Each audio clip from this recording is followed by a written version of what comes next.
देश की जनता की आंखों में मोदी सरकार धूल झोंक रही है। जो हाल श्रीलंका पाकिस्तान का हुआ है, वही हाल गुजरात लॉबी सरकार भारत का करने में लगी है। ये दोस्तों हम नहीं, ऐसा मीडिया रिपोर्ट्स में दावा किया जा रहा है, जिसका सारा सच आज आपको इस वीडियो में बताते हैं। आजादी के बाद 67 साल में 14 प्रधानमंत्रियों ने कुल 55 लाख करोड़ का कर्ज लिया था, लेकिन अब मोदी सरकार ने अकेले देश को कर्ज के ऐसे चक्र में फंसा दिया है कि आईएमएफ को अलर्ट देना पड़ रहा है। जी हां दोस्तों, दरअसल विकास के नाम पर मोदी सरकार लगातार आईएमएफ से कर्ज ले रही है। जो कर्ज ले रही है वो अब इतना बढ़ चुका है कि श्रीलंका और पाकिस्तान जैसी स्थिति अब भारत में बन सकती है, जिसने देश को पूरी तरीके से खोखला कर रख दिया है। यहाँ तक कि आपने और हमने कोई कर्ज ना लिया हो, लेकिन प्रति व्यक्ति ये कर्ज 1.40 लाख हो चुका है, जिसने सबको पूरी तरीके से हैरान कर दिया है। यहाँ तक कि खुद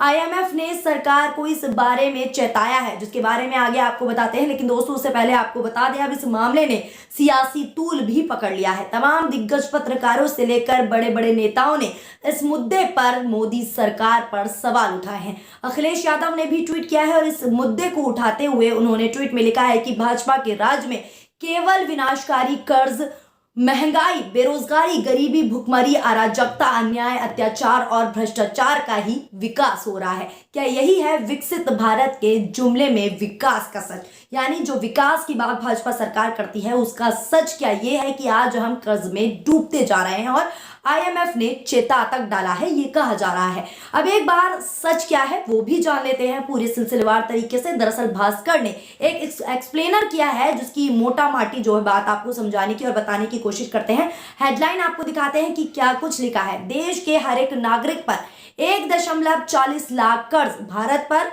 205 लाख करोड़ कर्ज, आईएमएफ ने चेताया। कहां खर्च हो रहा पैसा, ये पूछा जा रहा है। हेडलाइन के जरिए आप साफ तौर पर देख सकते हैं। इससे साफ जाहिर हो रहा है कि देश पर कितना बड़ा कर्ज बढ़ चुका है। अब आगे खबर को जानते हैं कि आखिर क्या हुआ है।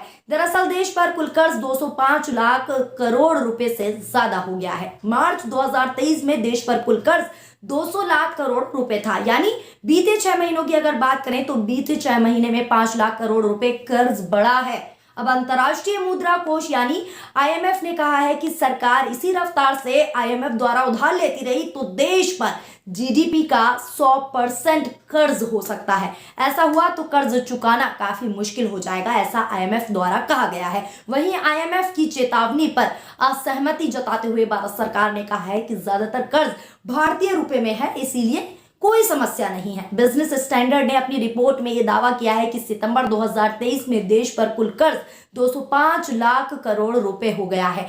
इसमें से भारत सरकार पर 161 यानी 161 लाख करोड़ रुपए, जबकि राज्य सरकारों पर 44 लाख करोड़ रुपए से ज्यादा कर्ज है। यानी भारत सरकार पर 161 लाख रुपए का कर्ज है और राज्य सरकारों पर 44 लाख करोड़ रुपए से ज्यादा का कर्ज हो चुका है। 2014 में केंद्र सरकार पर कुल कर्ज 55 लाख करोड़ रुपए था, जो सितंबर 2023 तक बढ़कर 161 यानी 161 लाख करोड़ हो गया है। इस हिसाब से देखा जाए तो आप खुद समझ सकते हैं, पिछले 9 साल में भारत सरकार पर 192% यानी 192% जो है कर्ज बढ़ चुका है। इसमें देश और विदेश दोनों तरह के कर्ज शामिल हैं। अब आप इस रिपोर्ट से खुद समझ सकते हैं, खुद जान सकते हैं कि इतनी महंगाई होने के बावजूद भी अगर कर्ज बढ़ता जा रहा है तो ये हर भारतीय को सोचना चाहिए। सोचने का विषय है कि विश्व गुरु बोलकर देश को गर्त में कैसे ले जा रही है मोदी सरकार, कैसे गर्त में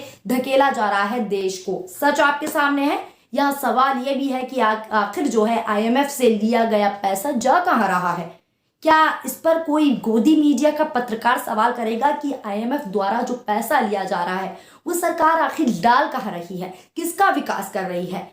क्या सरकार इस चीज का जवाब देगी, इस बात पर बात करेगी? अब आप खुद ही सोचिए। अब मोदी सरकार विकास के नाम पर कैसे देश को कर्ज के माया जाल में फंसाती हुई नजर आ रही है, ये आपके सामने है। रिपोर्ट आपके सामने, हमने आपको रिपोर्ट के मुताबिक ही सारी सच्चाई बताई है, सारी जानकारी दी है। आप ऐसी सरकार के लिए क्या कुछ कहना चाहेंगे? अपनी राय कमेंट बॉक्स में कमेंट करके जरूर बताएं।